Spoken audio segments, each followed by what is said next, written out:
जादुई परी और ईमानदार राजकुमारी। एक बार की बात है, एक सुंदर और शांतिपूर्ण राज्य था जिसका नाम सत्यलोक था।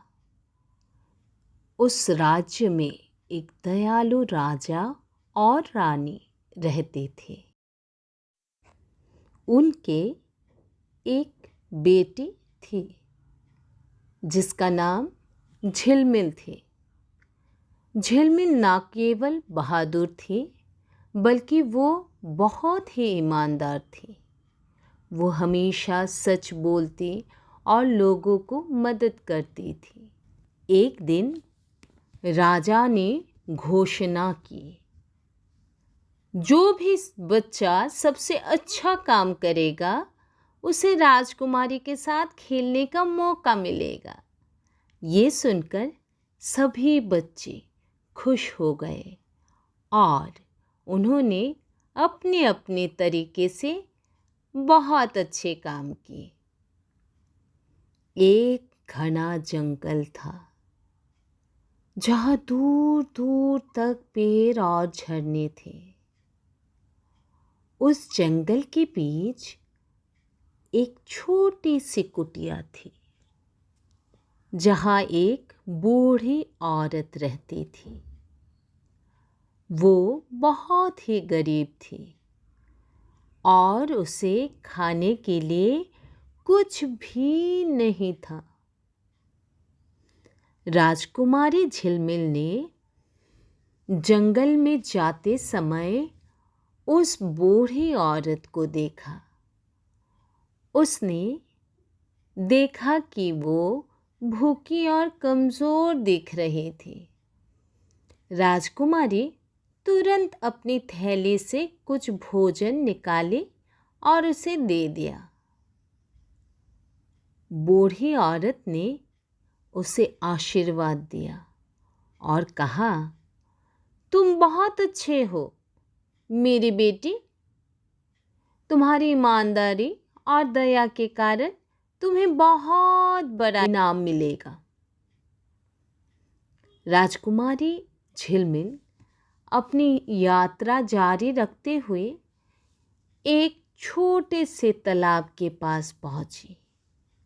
वहाँ उसे एक परी मिली। परी बहुत ही सुंदर और चमकीली पंखों वाली थी। उसने झिलमिल से कहा, तुम्हारी ईमानदारी और दयालुता से मैं प्रभावित हुई हूँ। मैं तुम्हें एक जादुई तोहफा देना चाहती हूँ।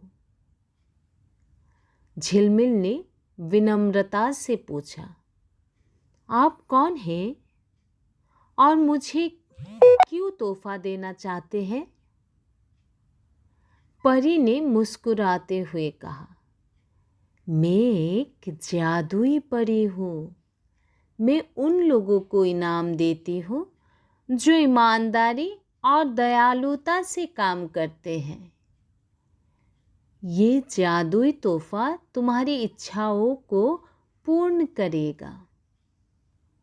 झिलमिल ने धन्यवाद कहा, लेकिन उसने तोहफा लेने से इनकार करते हुए कहा, मैं ये तोहफा नहीं ले सकती क्योंकि मैंने जो किया वो मेरे कर्तव्य के अनुसार था।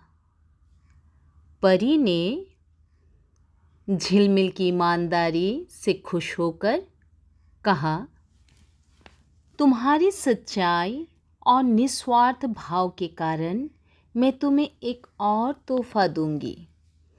जब भी तुम्हें किसी की मदद करने की ज़रूरत महसूस होगी, ये तोहफा तुम्हारे काम आएगा। इसके बाद परी गायब हो गई और झिलमिल अपने राज्य वापस लौट आई। राजा ने झिलमिल की बातें सुनकर